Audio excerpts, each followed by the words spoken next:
Helo, fy enw i Gweno, a dwi'n rhan o Clwb Ffermwyr Ifanc Dinas Mawddwy. Bob dydd Sul, da ni'n dod yma i hel sbwriel y Dinas Mawddwy. Fel allwch chi gweld, mae yna lot o sbwriel, enwedig yn y haf, yn cael ei daflu ar ochr ffordd, a, wel, da ni eisiau cymryd yn eitha blaen.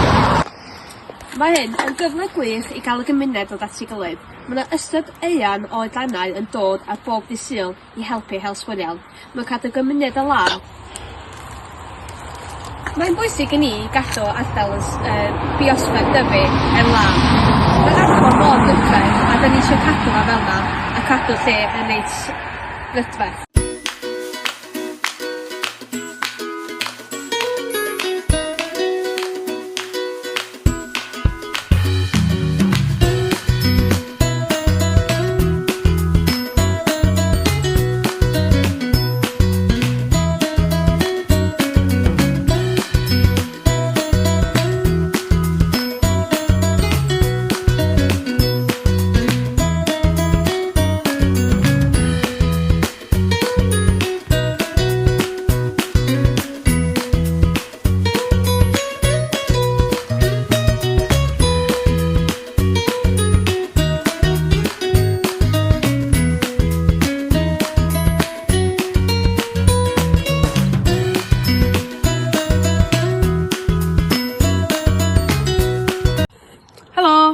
Fi, dwi'n aelod o Clwb Dinas Mawddwy a dwi yma yn gardd gymunedol y Plas a mae hwn yn gardd gymunedol yn Dinas Mawddwy sydd yn cael ei redeg gan y gymuned leol o bob oedran sy'n rhoi cyfle i oedrannau gwahanol dod at ei gilydd hyd at o blant, hyd at bobl hŷn a mae pawb yn dod at ei gilydd dwywaith bob mis, so bob yn ail penwythnos a mae yna wahanol llysiau a ffrwythau a blodau yn cael ei tyfu yma.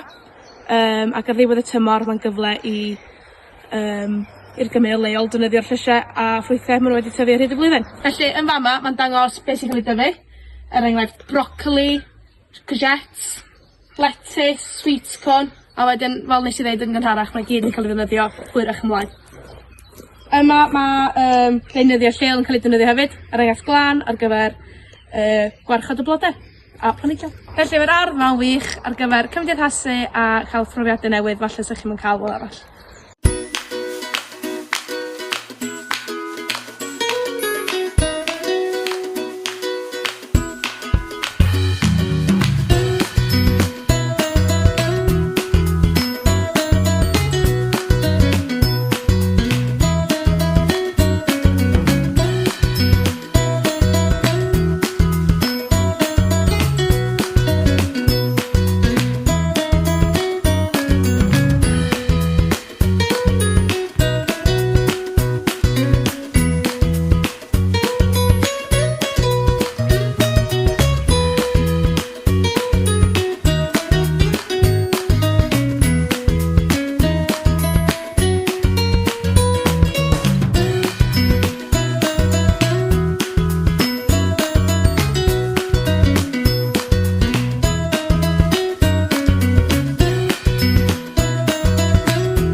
Clwb Ffermwyr Ifanc Dinas Mawddwy.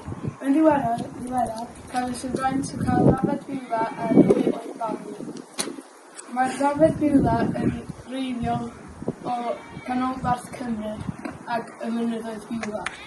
Rwy'n gobeithio cael fwy o lefydd i cael ymlaen y ffloc ac yn gobeithio ymwelodi efo Biwla Society.